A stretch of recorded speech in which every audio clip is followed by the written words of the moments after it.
Hello, good morning everyone. So, we are here profiling for the crop damage report ng ating bayan, ng ating lugar in our respective areas, agriculture extension workers. So, ito po yung isang farm of cauliflower na kung saan wala talagang ibibinta si farmer.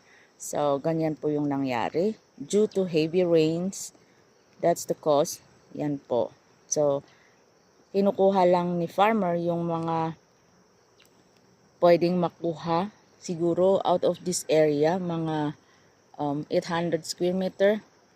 Ito po ang magiging resulta. Maybe it's just 3 crates of it. Just maybe 50 kilos or less ang pwede mo nang maibenta out of this area. So, ganyan po yung effect minsan ng typhoon or bad weather to the farmers over here.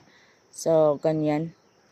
It's really depressing sometimes to plant like this season, but it's like no choice for farmers not to do it. It's a societal way of living sometimes, but nothing to do. Just to do it, just to plant more. Plant.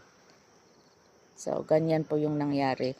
Ganyan po yung buhay ng farmer. So, hindi lang po yan. Marami pong iba na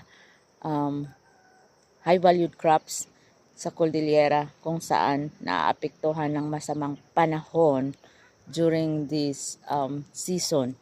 So, yan ang kalaban ni farmer. Talaga. Hindi lang price. It's not only the price where farmers are fighting for, but from the natural disaster that causes farmers to be bankrupt. So, yan po yung isang dahilan. So, it's not all farmers going into it as that. So, may mga tawag nito, Chinese cabbage, which is a little bit okay for now. But, that's another person who planted that one in the onion leeks. So, ganyan. Ito, walang tanim. So, ganyan po, monitor natin yung mga kasama nating magsasaka sa Cordillera to update what are really happening and what's really the farmer's life during bad and good weather. So, it means it's not only the quality, it's not only the quantity, but also we are fighting as farmers, small and big farmers are fighting for the natural disaster in terms of production quantity.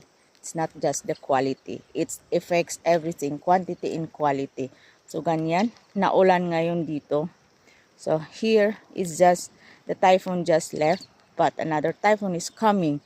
So, farmers need to prepare how to protect their farm to get successful harvest in the future. This one is just like vegetative still, not yet harvestable.